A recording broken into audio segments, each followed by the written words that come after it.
Since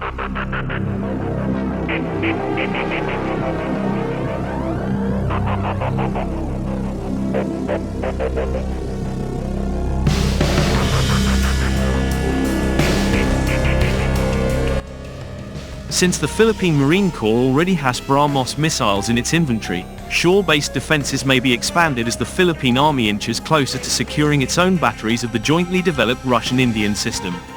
India's Brahmos Aerospace recently confirmed that it is in advanced discussions with the Philippine Army for the acquisition of an undisclosed number of Brahmos coastal anti-ship missile batteries.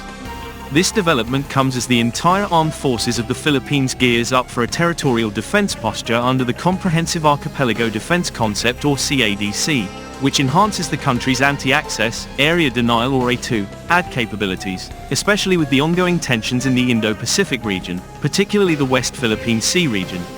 The discussions have been ongoing for a few years now, as the PA has a land-based anti-ship missile system acquisition project, LBASMS, for 2 batteries as part of the RAF-PMP's Horizon 2 Phase 2 list. For example, the Philippine Army has expressed interest in securing the American Typhoon Medium Range Capability (MRC) missile system as a deterrent, similar to the current deal involving the Brahmos missile system. The project was moved to the Horizon 3 phase when it failed to achieve contract signing by the end of 2022. Based on the information we have received, the project was revised and will now be part of the Philippine Army and Philippine Marine Corps Integrated Shore-Based Anti-Ship Missile System Acquisition Project, which requires a total of 9 batteries. It remains to be seen whether the project will be implemented under one contract or procured in several sub-phases with several contracts. The discussion on the development of this India-Russia collaborative cruise missile and its eventual use in the Indian Armed Forces and its sale by its manufacturer has caught the attention of many in the defense community, including in the Philippines. The Armed Forces of the Philippines developed the Shore-Based Missile System or SBMS, which could be used by the Philippine Army, but was later renamed to the Land-Based Missile System. The name of the procurement project still stands today and has gained more interest after years of discussions on the project. Although part of the procurement list under the project was moved to the Horizon 3 phase of the revised AFP modernization program for the acquisition of military assets, the funding and realization of the project to be realized will take additional steps for the capacity of the Philippine government to raise funds that will make the budget for the project. First of all, one may wonder about the genesis of the development of the Brahmos missile that defines its function that is of interest to many countries including the Philippines today. All of this would not have been possible without the joint consortium that took place between the 2 companies, spanning the 2 countries. For starters, there is the genesis of the cruise missile's name. Brahmos is a combination of the names of 2 famous rivers from 2 famous countries, the Brahmaputra River in India and the Moskva in Russia. The production of the missile is handled by the company that also bears the same name, Brahmos Aerospace Limited.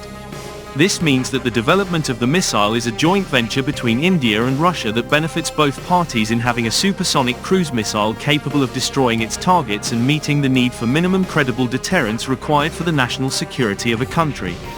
Brahmos Aerospace, a joint venture between India and Russia, had signed a $375 million contract last year to supply 3 batteries of supersonic cruise missiles to the Philippines. These missiles have a range of 400 km Mach 2.8 speed and a warhead that can penetrate and damage the strongest ships. Philippine journalists say in addition to acquiring the Brahmos missiles, the deal includes an offer of an integrated logistics support package and training for operators and maintainers. The supersonic cruise missile will offer deterrent value to the Philippines given China's aggressive maritime deployment towards the end of last month. The Chinese Navy has reportedly engaged 2 ships of the Philippine Coast Guard (PCG) in dangerous maneuvers that constitute confrontation in the South China Sea. At the Philippine Fleet Defense Exhibition, Brahmos Aerospace has showcased that the supersonic missile system can be mounted on submarines, destroyers and frigates, in addition to land, and another version of the missile used by all 3 Indian navies has undergone major upgrades through better software and hardware changes that have increased its range. Brahmos Aerospace is also in the process of developing another version of its missile in addition to developing the hypersonic missile that will have a max 8 speed with a possible range of 600 kilometers. The delivery will include the missile itself, mobile launcher and other equipment, and will be shipped from India to the Philippine Marine Corps. The Philippines, with the support of then Defense Secretary Delfin Lorenzana, ordered 3 cruise missile batteries in December 2021, worth about P18.9 billion, as part of the Navy's shore-based anti-ship missile system project. The purchase also includes training for operators and managers. The Philippine Marine Corps Coastal Defense Regiment will be the primary user of the Brahmos system. Equipping our Navy with this vital asset is imperative as the Philippines continues to protect its territorial integrity and defend its national interests. As the world's fastest supersonic cruise missile, the Brahmos missile will provide deterrence against any attempt to undermine our sovereignty and sovereign rights, especially in the West Philippine Sea, Defense Secretary Delfin N. Lorenzana said. The Brahmos uses an active radar homing system or satellite targeting to launch its 440-pound warhead. The missile travels at Mach 4 and can hit targets up to 180 miles away. The cruise missile can be used against fixed land targets as well as ships at sea. The Philippines has been concerned about China's claims to most of the South China Sea, including the Philippine Islands. India has also been embroiled in a border standoff with China in Ladakh. Both countries are modernizing their militaries, with China a key motivator. The Brahmos program began in 1998. It is a joint Russian-Indian project, and is available in both land-based and ship-mounted versions. The weapon is operated by the Indian Navy and Army. India has been seeking export customers for the Brahmos for some time. The deal with the Philippines is the first. The Brahmos anti-ship batteries will be operated by the Philippine Marines. Additional Brahmos systems for precision strike land attack missions are being sought for the Army's artillery regiments. The radars mounted on the launchers have limited range, far from weapons range. The system is best used as part of an integrated intelligence, reconnaissance and engagement network, which can include land-based, sea-based and space-based sensors, something the Philippines needs to develop.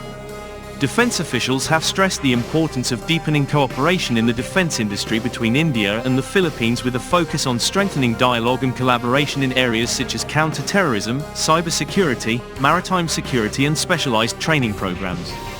Indian ambassador to the Philippines Shambhu Santa Kumaran also expressed India's willingness to support the development of Philippine defense infrastructure through funding for technology transfer credits and maintenance assistance during the discussions between the two. The parties reaffirmed their commitment to upholding the rules-based international order and enhancing engagement with like-minded countries in the region. Ambassador Kumaran highlighted India's recognition of the Philippines' growing role in shaping the regional security architecture in the Indo-Pacific.